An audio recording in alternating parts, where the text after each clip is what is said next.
Welcome to Peninsula Seniors Out and About. Today we're at the Western Museum of Flight in Torrance for one of their celebrity lectures. Let's go see what Cindy has for us today. Good morning, everyone. I'm Cindy Maka, Director of the Western Museum of Flight. Thank you all for coming. Today we are privileged to receive an eyewitness account of a significant event in American military and political history. The event was shamefully kept under wraps for a very long time. It is a story that is important for all Americans to be aware of so that we can understand the degree of harm and suffering that can be caused by political expediency at very high levels in government. It's a compelling story.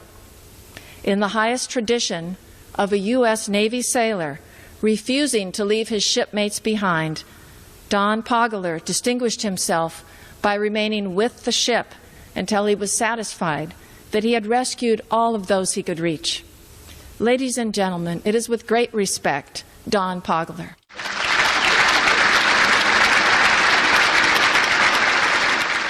Thank you.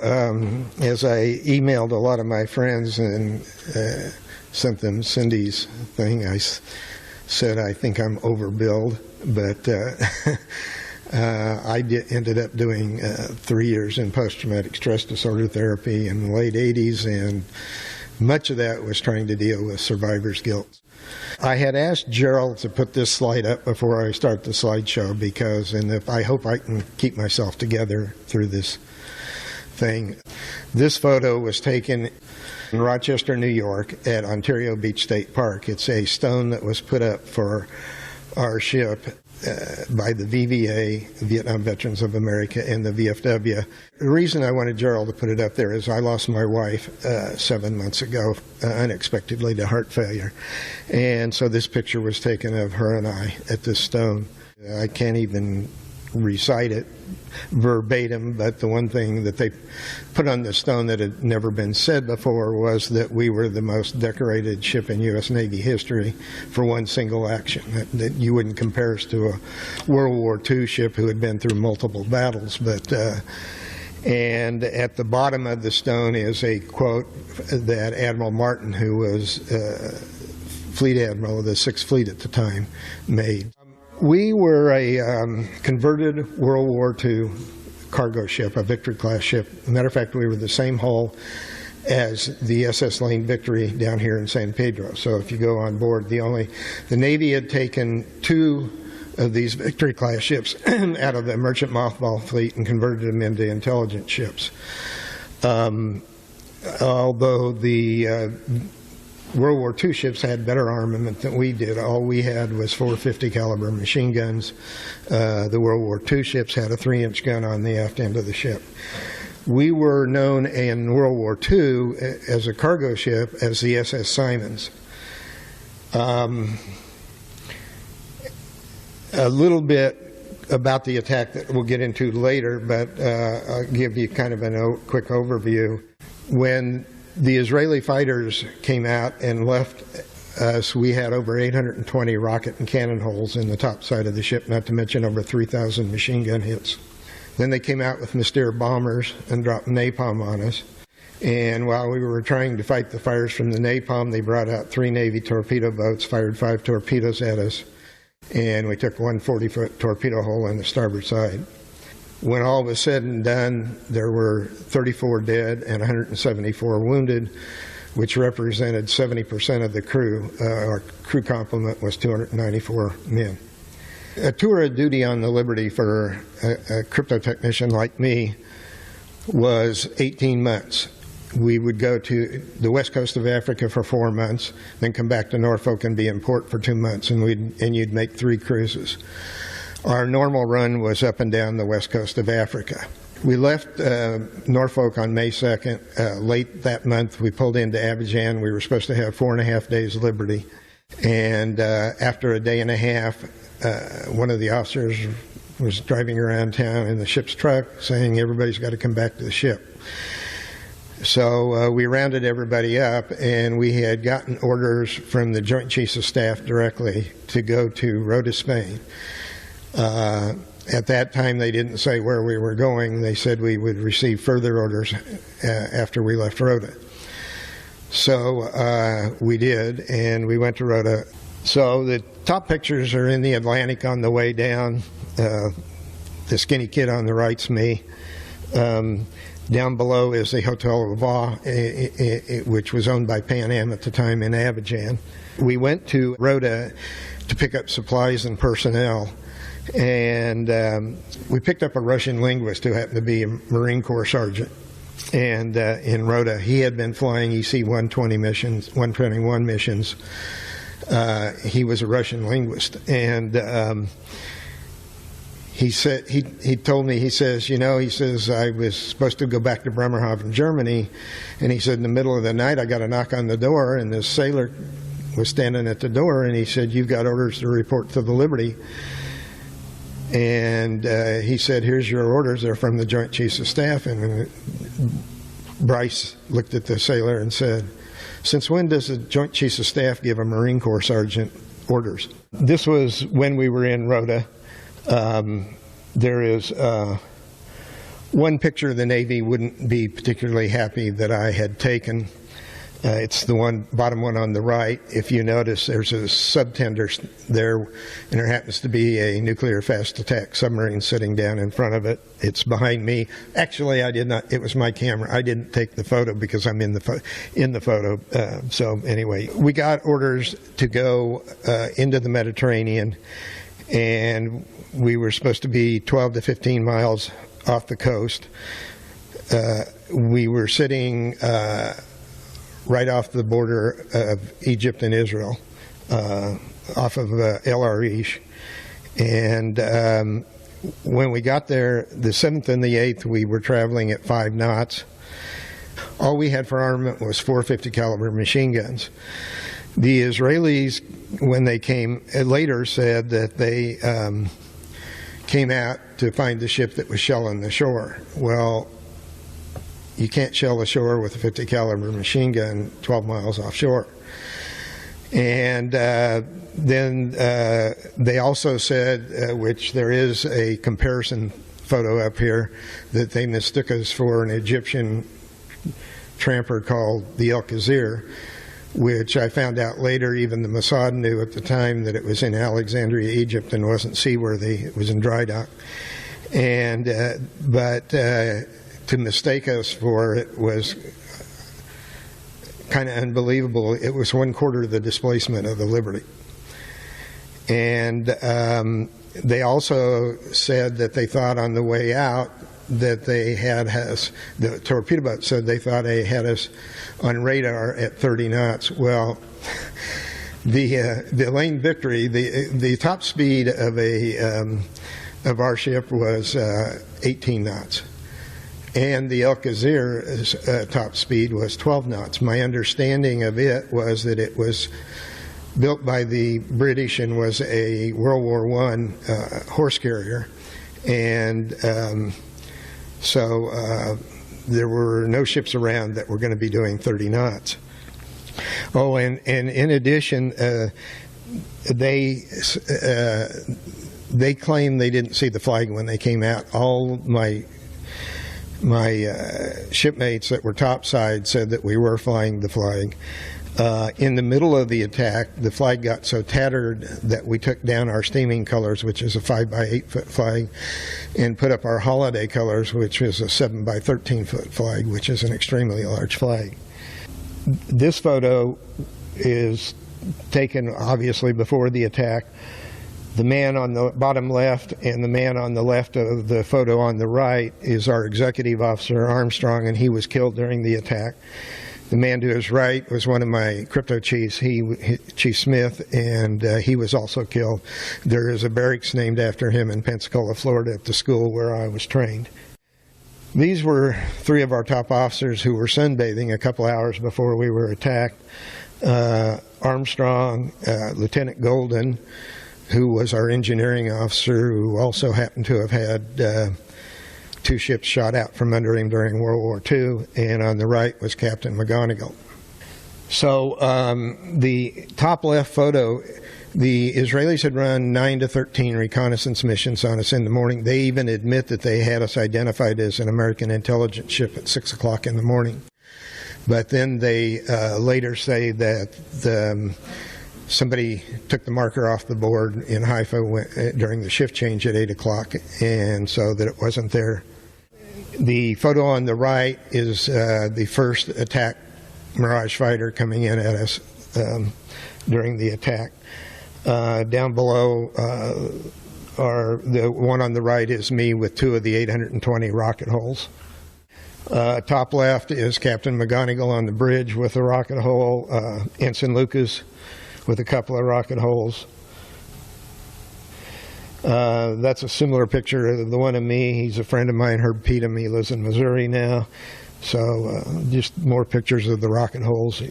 And mistaking us for a warship, like I said, all we had was 450 caliber machine guns. We were loaded with antennas.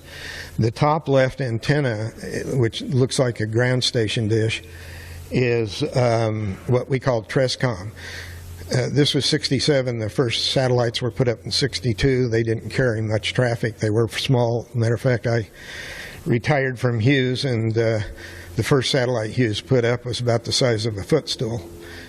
So we used this antenna. It was a brainchild of some lieutenant back in D.C. We used this antenna to bounce our signal off the moon and use the moon as a satellite back to Cheltenham, Maryland, to NSA headquarters. As Admiral Moore, who was twice chairman of Joint Chiefs of Staff in the 70s, said he didn't see how anybody could mistake us for anything but what we were. He said the Liberty was the ugliest ship in the United States Navy. It looked like an overgrown lobster. So these pictures were taken looking from aft, looking forward, and so that is the starboard side of the bridge on the left, where you can see 3 rocket holes. Down below it is where our whaleboat hung, or our captain's gig, and it burnt from fire. The photo on the left is probably the best photo as far as showing, the damage, the extent of all the damage. That photo actually ended up, I think it was July edition of Life magazine.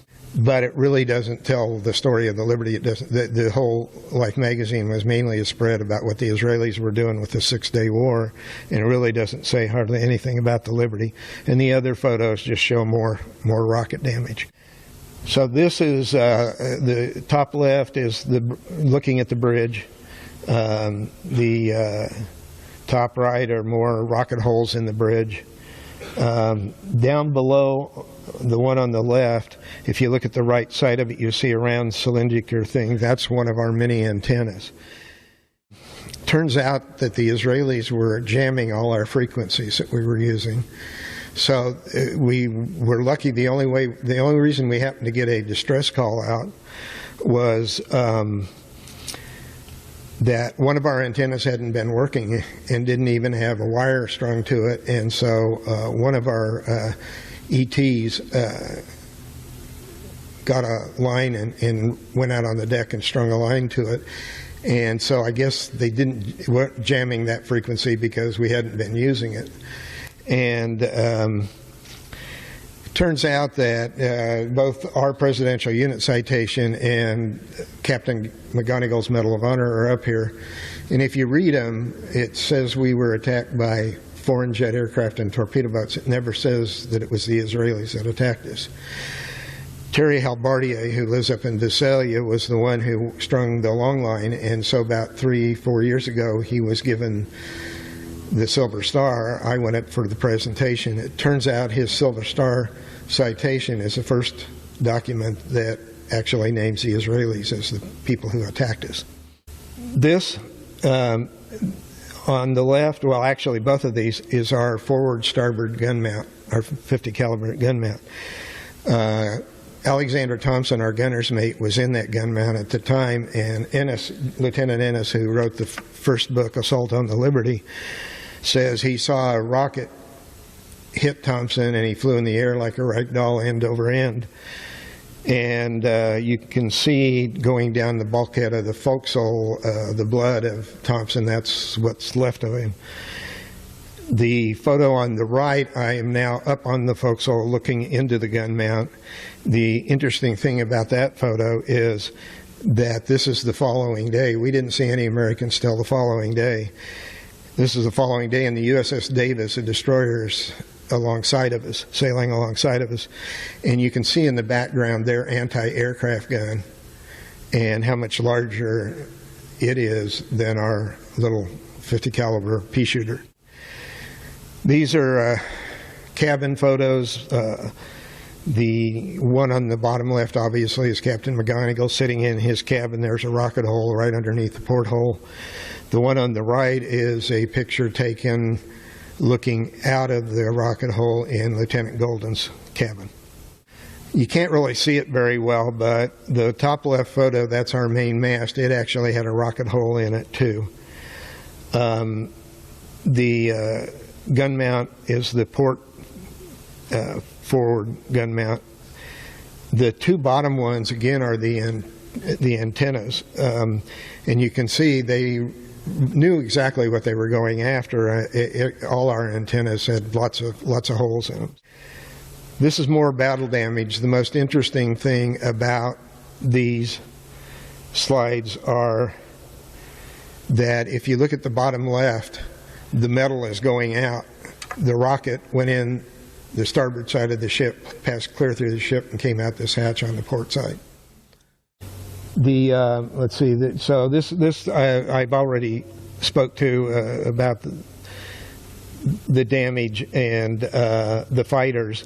You'll notice that it says 171 wounded. Since the time I did this slideshow 15 years or so ago, we now have had 3 other guys receive Purple Hearts, so that number has grown from 171 to 174. So after the fighters, as I said, they came out with Mystere bombers and dropped napalm on us. This all shows fire damage. The 4 photos on the left are sequential photos. If you look at the bottom left, that is a life raft rack that we had, inflatable life rafts. They all burnt. The photo to the right of it is where that rack attaches to the bulkhead. And then the photo above it is also where it attaches. I'm looking up, and above it is the midship gun mount. And then the one on the left and the top is I went up above and took a picture looking into the midship gun mount. And so the top left shows kind of where the fire line stopped there. Again, the bottom has an antenna, and the one on the right shows the Trescom dish antenna. On the top is Captain McGonigal and Lieutenant Painter. Lieutenant Painter was one of my crypto officers. McGonigal looks like he's missing a leg, and he's not. The photo's just dark. However, he did have extreme shrapnel damage in the leg. They had cut off his pant leg and used his belt and put a tourniquet on his leg. So that's why he looks the way he does there. We had set up all the hospital area down on the mess decks, and that was my general quarters station. So that's why you see all the wounded. They're laying on our tables in the mess decks. One of the interesting stories about McGonigal, he grew up in Coachella Valley, east of Palm Springs, and graduated from Coachella Valley High School. And when he retired in Palm Springs. And it was sometime in the 90s, I think early 90s, and he told me, he said, I looked down in the bathtub, I was taking a shower, and he said there was blood in the bottom of the bathtub, so I asked my wife to come in and take a look at the back of him, and he had a piece of shrapnel in his back that had been lodged there for almost 20 years, 15 to 20 years. It had finally worked its way out, and that's why he had the blood in there. We got hit at 2 o'clock in the afternoon. The crypto technicians, intelligence group, we worked 3 shifts, 8-hour shifts. And I had just worked the mid-watch from midnight to 8 in the morning, and I'd come off my mid-watch and at 8 and got eaten some breakfast in our sleeping compartment. The deck crew slept in the forward part of the ship, and the crypto guys slept in the aft part of the ship because all our stuff was so classified, even though we weren't supposed to talk about it outside the working spaces. They wanted to separate it in case people did say something, it wouldn't be overheard. And so I got through eating breakfast, and I crawled in the rack, and and was sleeping, and Captain McGonigal was a real stickler for general quarters drills. So at 1 o'clock I was rudely awakened by his general quarters drill, and my general quarters station happened to be on the mess decks, which was right forward of where I was sleeping on Repair Party 3. And so I got dressed and went to my general quarters station, and we secured from the drill around 1:35, 1:40. And so since I was off duty, a lot of us that were off duty, we went up to the fantail and were smoking cigarettes and just relaxing. And I had just decided to go back down into my sleeping quarters, and I was halfway down the ladder when I heard all the metal hitting topside from the rocket and machine gun fire. So I just proceeded down into my sleeping quarters and onto the mess decks. Well, I was so green. I had just gotten out of crypto school in Pensacola, and I got on board the Liberty late March. We went to sea May the 2nd, and we were attacked June the 8th. So I was about as green as anybody on the boat. And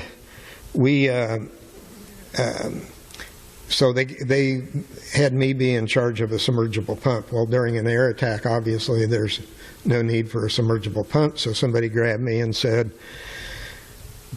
go to the bridge and bring wounded down. So I and another guy ran up the ladders through the superstructure, the inside part of the ship, which was the safest way to get up there.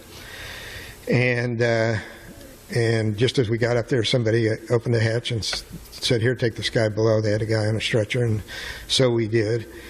And I don't remember how many runs I made up and down the ladders with wounded. And I guess I may as well throw this in now. I felt terribly guilty for years that I had a Purple Heart. As a matter of fact, I put my Purple Heart in a drawer for 20 years, never wanted anybody to know that I had it, because my wounds consisted of cuts and burns and bruises, most of which came from bouncing off the ladders trying to carry the wounded down from the bridge. So this is more of what was taking place on the mess decks. And I think the guy on the bottom left now lives in Hawaii. He's been pretty much in and out of VA hospitals all his life.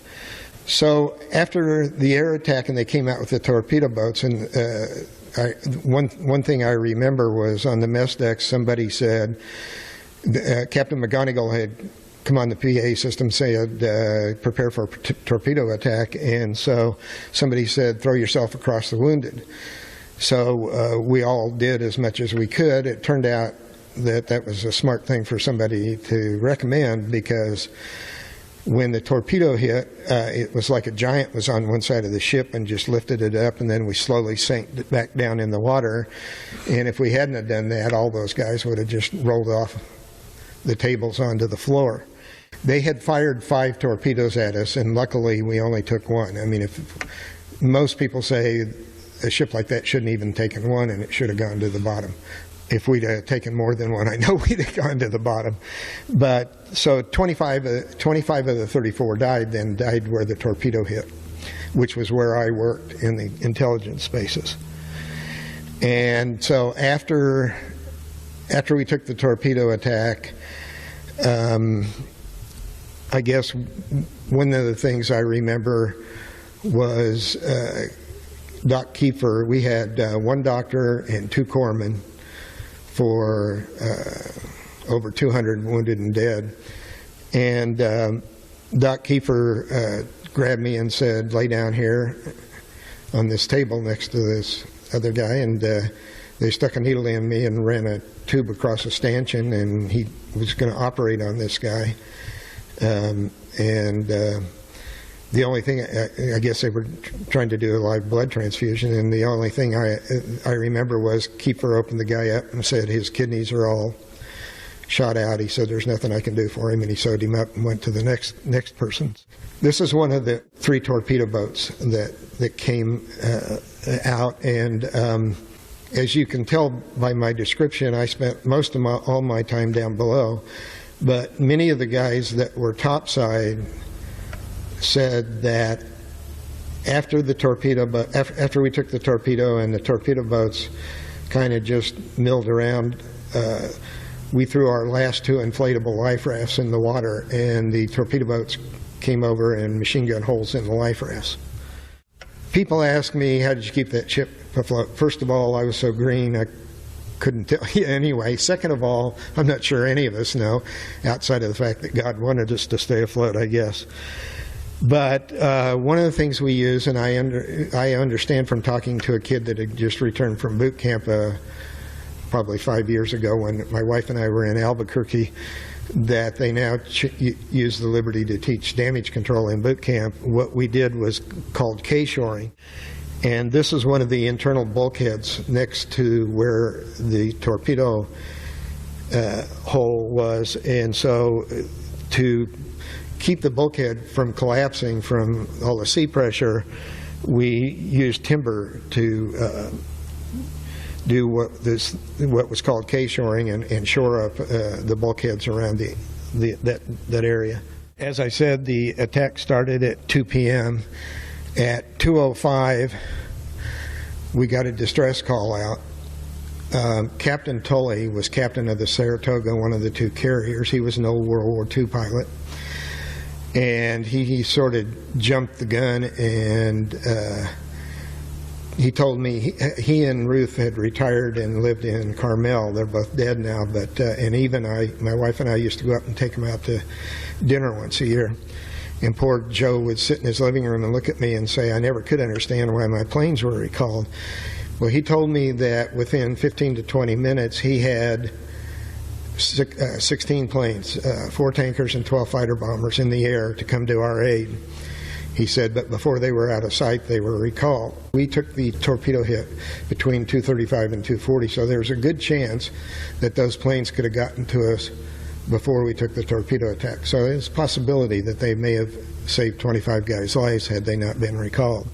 We didn't see any Americans till the next day, and this was the following morning when the USS Davis and the USS Massey came alongside, and I just took sequential pictures as they came closer and closer. And of course, shelling the shore, that's the USS Davis on the left, and we were doing a highline transfer. If we'd have had a 5-inch gun like that, we could have shelled the shore maybe, but not with our 50 caliber machine guns. The photo on the right, the Davis again is sailing alongside of us. These are pictures of guys on the America taking pictures of us. In the afternoon, the America finally came alongside. And since they had hospital capabilities, they were a carrier. These are pictures of us evacuating our really badly wounded with helicopters from our forecastle over to the America. And this is them unloading some of the wounded. Dave told me a few years ago that when they had him on the stretcher, they had him covered up with a blanket, and the crew chief on the helicopter sat down at the end of the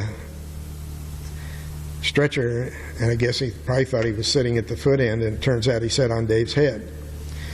And Dave said to me, what an ignominious way to die, he said, being suffocated by one of my own men.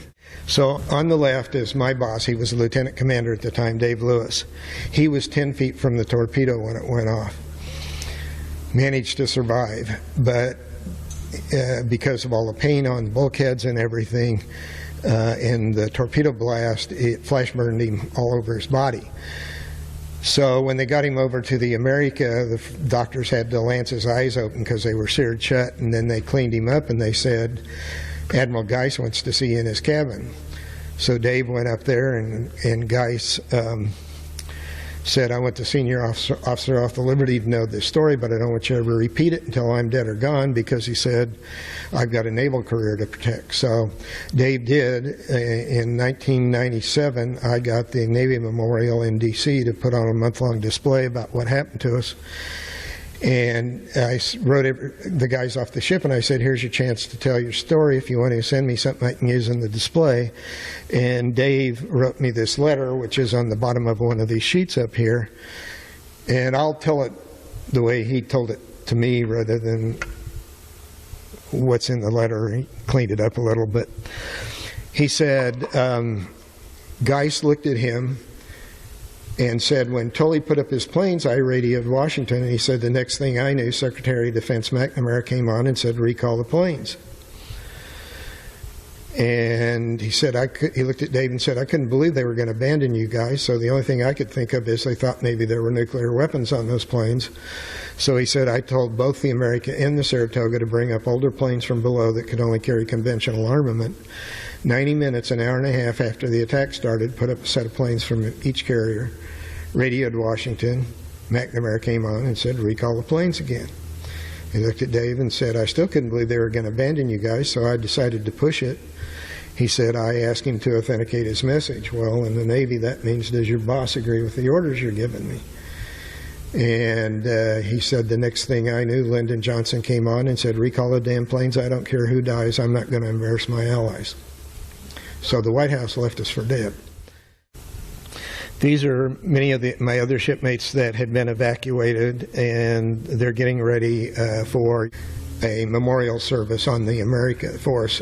I wasn't there because I stayed with the ship, but they exercised their Marines on board. So after we took the torpedo attack and the Davis and the Massey and the America came alongside, we sailed the ship 1,000 miles across the Mediterranean and put her in dry dock in Malta. It took us a week because we could only do 5 knots. They were afraid the ship would shake apart because if we went any faster than that. 2 of the things I remember on the way was where you saw that K shoring, it had been cleaned up. That night after the attack, they took me up there and said, sit here and watch this K shoring, make sure it doesn't give way. And the whole passageway was full of fuel oil and everything, and I had a little 1-battery flashlight that didn't put out much light. And then a couple of days later, on the way to Malta, they took me down in the bottom part of the ship, where we call Shaft Alley, where the drive shaft ran from the engine room back to the screw, and said, we want you to watch the drive shaft, make sure it doesn't start leaking and vibrate too much, and if it does, call the bridge and tell them we're going to have to abandon ship. And I thought, that's great, you guys might get off of here, but I'm stuck clear down here in the bottom of the ship. I think the one slide, I did this a lot of years ago, may have a little bit of a mistake in it. I think I said something about a 15-degree list, and after talking to guys over the years, my understanding is that while on the way to Malta we actually had a 9-degree list. We ended up going to a maximum of a 15-degree list after the torpedo hit, but then when we settled out, we were like a 9-degree list. So you can kind of see how we are listing to one side.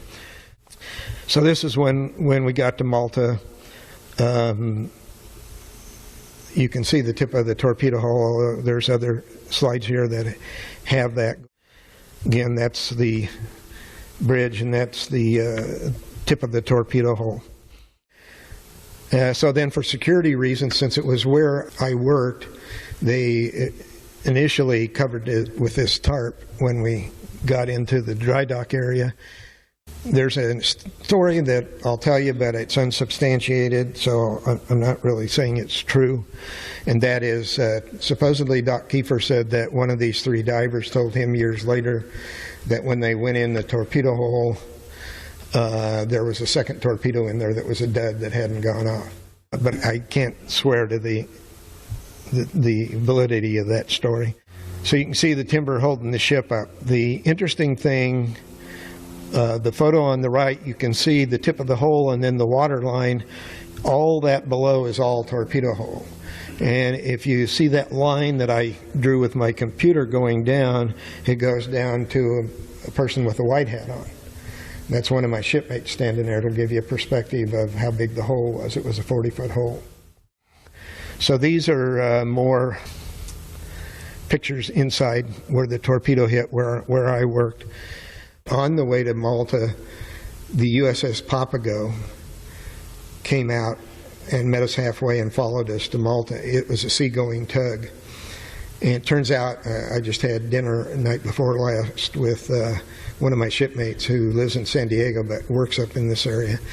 And he was a yeoman at the time on the ship, but he got out and went back in the Navy and became a deep sea diver. He ended up being stationed years later on the Papago. And the Papago, we lost some bodies out the torpedo hole on the way to Malta, and so they always carry divers. So part of their job was to retrieve our dead, and then also they did some work for the NSA. If paperwork and stuff from our intelligence base was washed out, they would run their screw forward and backward to try and chew up as much of the classified material as they could. This is inside the cleanup. Some people say the guy on the left is me in the coveralls, but I'm not so sure whether it was or it wasn't. That was what I was wearing. I spent 2 days. When we got there, they wanted those of us with the top secret crypto clearances to go down and clean up first, since it was where we worked. And I only remember 15 minutes of those 2 days. In the first 15 minutes, I found an arm, and I knew whose arm it was because he had been a bodybuilder.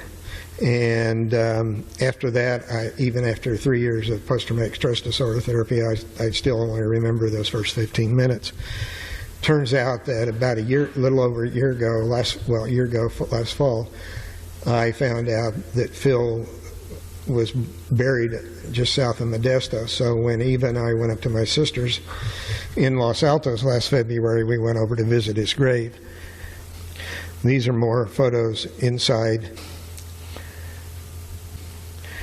On the left are some of my shipmates that clean up. On the right is me. If you can tell, I wasn't a happy camper.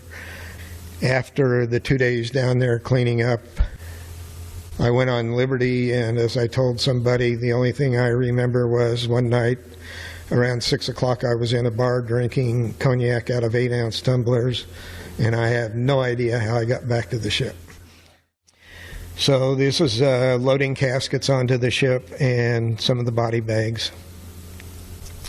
Since they were going to patch the ship up, and 2/3 at least of the crew were crypto technicians, and they weren't going to need us because we weren't going to be doing our job anymore, many of us were flown back to Norfolk, so they only kept a skeleton crew. Some of them were crypto technicians, but they only kept as few as they needed to sail the ship back after they repaired her.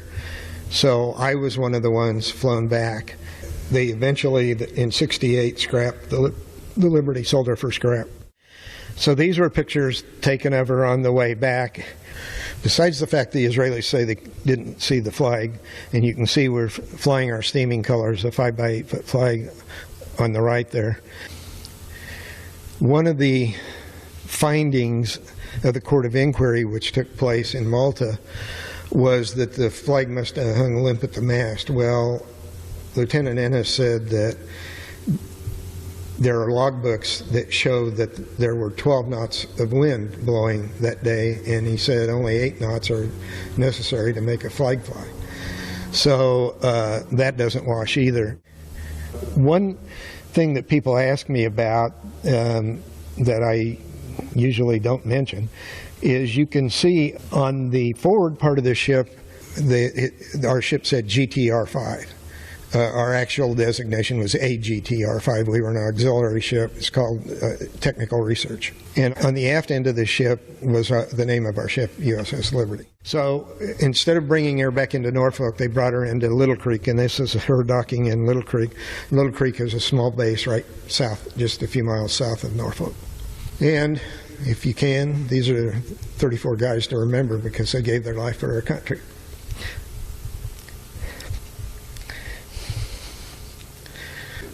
and I was told, you've got the highest security clearance anybody can get in this country. Go away, never talk about this to anybody, including your family. So for 20 years, I kept my mouth shut. And in 1985, I started losing my vision and ended up in an optometrist office across the street from the Westminster Mall. And he said, you don't have an eye problem, buddy. You have a physical problem. You better see a doctor. So he referred me to a doctor. And the doctor, who's still my doctor, came back in, white as a sheet, and looked at me and said, I don't know why you're still alive. You should have died a long time ago. He said, your blood pressure is 240 over 145. He said, it's been that way for a long time to do the damage to the eyes. And so it turns out that luckily I was having strokes in the retina of my eyes instead of my heart or my brain, where it would have killed me. And that was almost the end of the year 85. In April of 87, I started at the vet center. In that year and a half, he put me on as heavy medication as he could. And in a year and a half, he could only get it down to 140 to 180 over to 100 to 140. And so I finally found out there's a few guys that are old enough to remember this. I was watching a Simon & Simon detective show, and the one brother had been in Vietnam and was battling PTSD. So when I looked at that and I said, geez, that's me. So I called the VA hospital in Long Beach, and they said, well, we don't do that here, but the closest vet center to you is 5 blocks north of Disneyland. And within a month of going to the vet center and being able to talk about what happened to us, both blood pressure numbers dropped 30 points, no change in medication. So I'll give you an idea what stress can do to your body. But I was lucky. I went back to the University of Kansas and got a degree in business and ended up at Caterpillar Tractor Company for 3 years in their corporate offices in Peoria. And then I came out here thinking if I could go to the beach every weekend, I'd be a happy guy. And as long as I was dragging around what was inside of me, I wasn't going to be happy no matter where I was. But I was lucky. I worked for 5 years at Hughes Helicopters in Culver City, and then 20 years and retired from Hughes Aircraft in El Segundo. He wants to know if I can speak to what the Liberty's mission was. The reason they told me what they told me when they debriefed me was because when I went into the Naval Security Group, I signed a piece of paper that said 10 years in prison and $10,000 fine if you ever talk about what you do for a job. So that's part of the answer. The other part of the answer is, I have all kinds of things I can beg out on this one, is, as I said, I was so green. I'd gotten on board the end of March. We went to sea May the 2nd, shot up June the 8th, and 3 weeks later I was back in Kansas going, what happened to me? And so I was so green that I was basically, not only was I in a baptism by fire combat-wise, but I was basically trying to learn what was going on, being a crypto technician. I mean, I really wasn't. Now, I can say that many. So whether it's these things that I related that other people have said are the reasons, and all I know is that I've heard Dave Lewis say before that we didn't have any Hebrew linguists on board. I do know that we had a lot of Russian linguists on board, probably some Arabic ones. They do.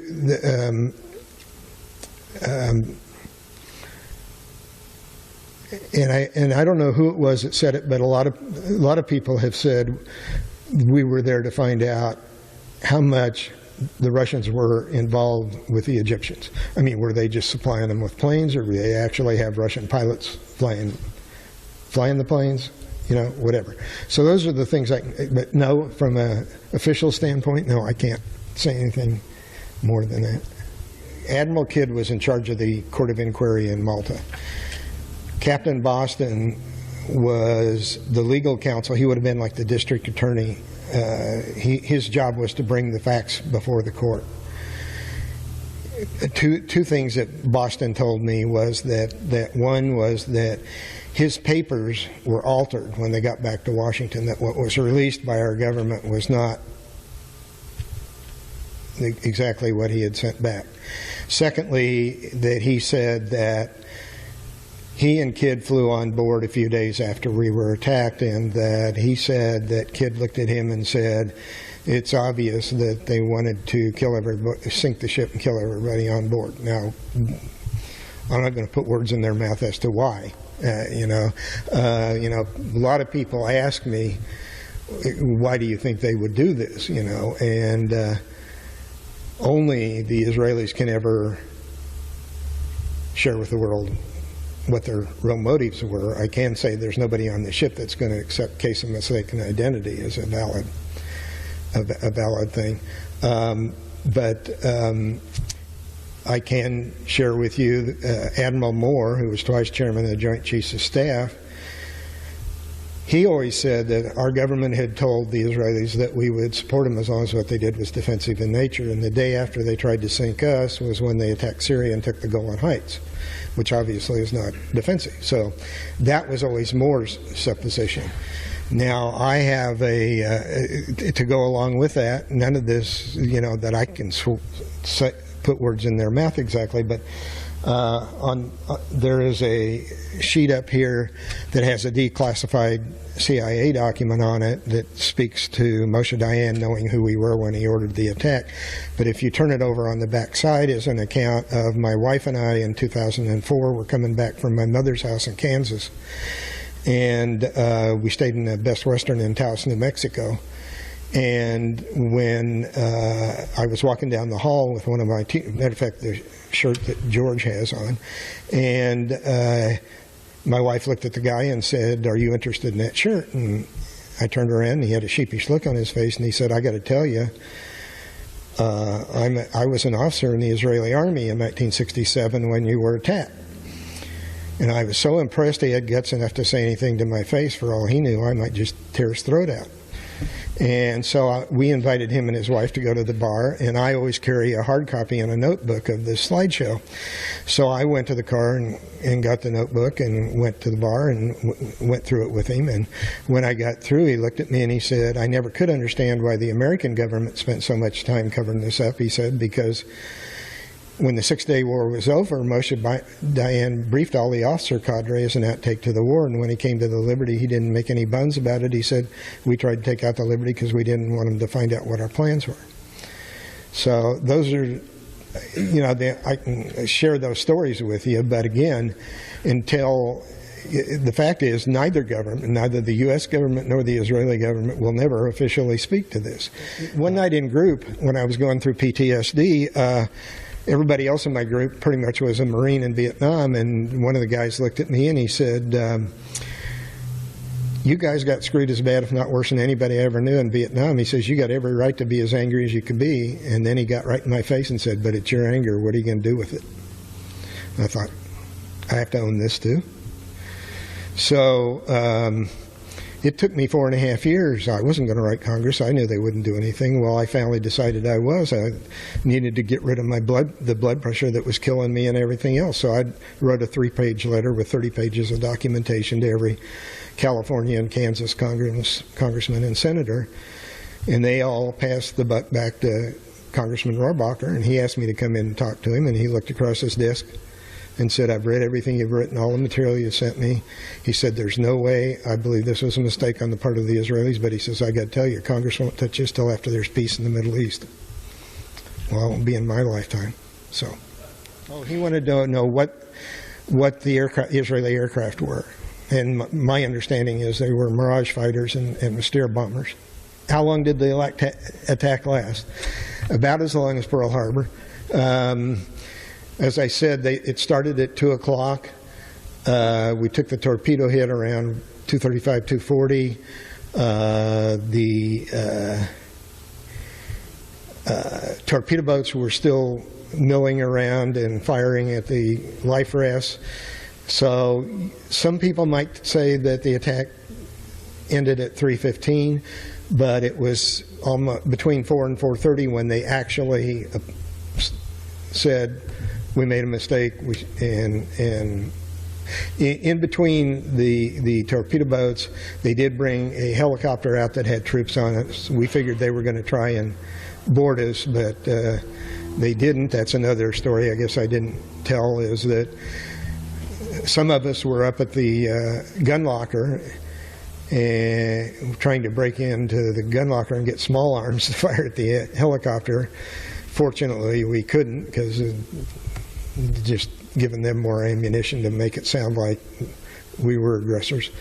But as I said about Thompson dying on the forward gunman, he had the keys to the gun locker, so we couldn't get in. So he wanted to know, did the attack cease when we got our distress call out? No, it was a lot later than that. But he says even if it was a case of mistaken identity, it's a war crime to try to keep servicemen from saving their own lives, which is what,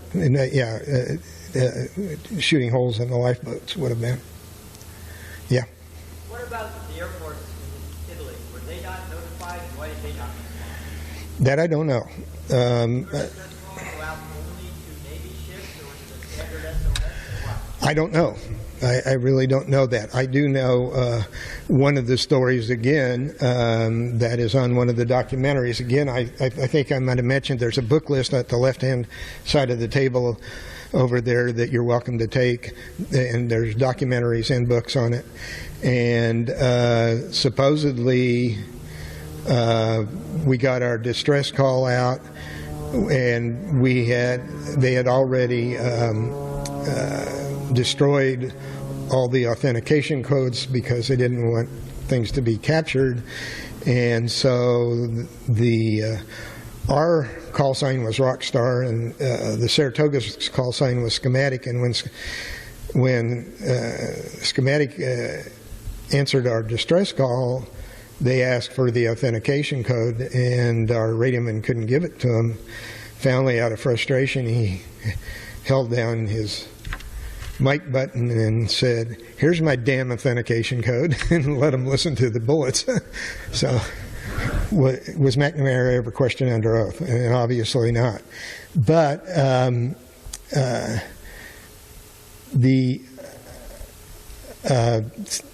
there have been 3 documentaries done that are on that list over there.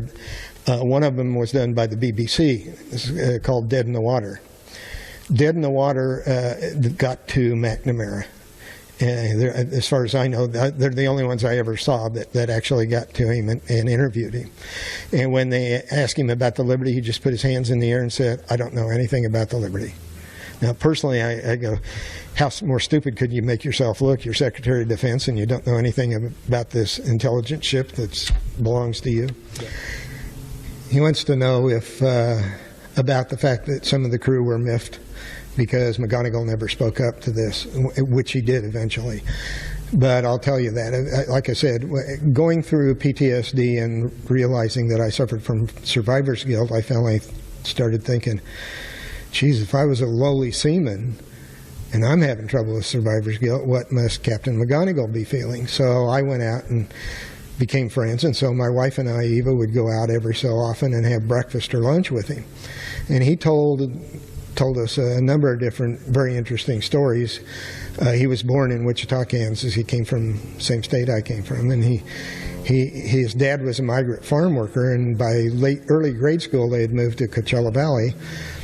And he said he used to load his sister on the handlebars of his bicycle and take her to school and ride around town and pick up laundry and take him home for his mom to do laundry during the day, and then in the afternoon he'd make the reverse trip. And then he said he was a very good football player, and when he got out of school he said, I knew I couldn't go to college, we didn't have any money. He said, but I found out that the Navy, this was 44, he said, I found out the Navy had a program where they would send you to college and then you'd obligate yourself for 4 years of service afterwards. So he got on this program and he was going to the University of Redlands, and all of a sudden he's a sophomore in 46 and the war ends. And he went, oh, that's the end of my college career. He said, well, luckily the Navy ended up letting all those guys on those programs find a school that had ROTC and finish up at a university that had ROTC, so he ended up graduating from USC. But Bill was an old-time Navy man, and as long as he was in the Navy, he felt obligated to not rock the boat. So I can't judge him for that personally, and I know for a fact that he cared a lot. I've seen him not only with me, but when he would give talks, and I'll tell you what he said at our mass grave. Oh God, one of the most important things I didn't tell you too. But anyway, Bill would grab his Medal of Honor and say, "I wear this for my whole crew because I was so inspired that my men weren't giving up their need to save their ship, that's why I stayed at my post for 17 hours. Well, that was like him trying to give us credit, and we were all running around scared, saying, as long as the old man's still on the bridge, we may have a chance to survive this. So, as I said in my interview I did with the National Purple Heart Hall of Honor in 2010, it really was a case of teamwork. That's the only way we survived the situation. Everybody did their job as best they could. But one of the other things, besides his Medal of Honor being given in the Washington Naval Shipyard, of those 25 guys that I bagged up down where the torpedo hit that were all mostly body parts, 6 of them are buried in what we call our mass grave in Arlington. And we hold a service there every year on June 8th. And when they first put up the headstone, it read, "Died in the Eastern Mediterranean," like they died in some taxicab accident in Beirut. It wasn't until it took almost 15 years before people raised enough hell to get it changed to "Killed USS Liberty." So, and that's when Bill finally came out of his shell, was at our 97 reunion at our service at our mass grave, and that's when he came out and said, I, for years, wanted to accept the fact that it was a case of mistaken identity, but he said, I have come to the conclusion that it wasn't, and that the Israeli government and the U.S. government owe the crew of the Liberty and the American people an answer to exactly what really took place. So.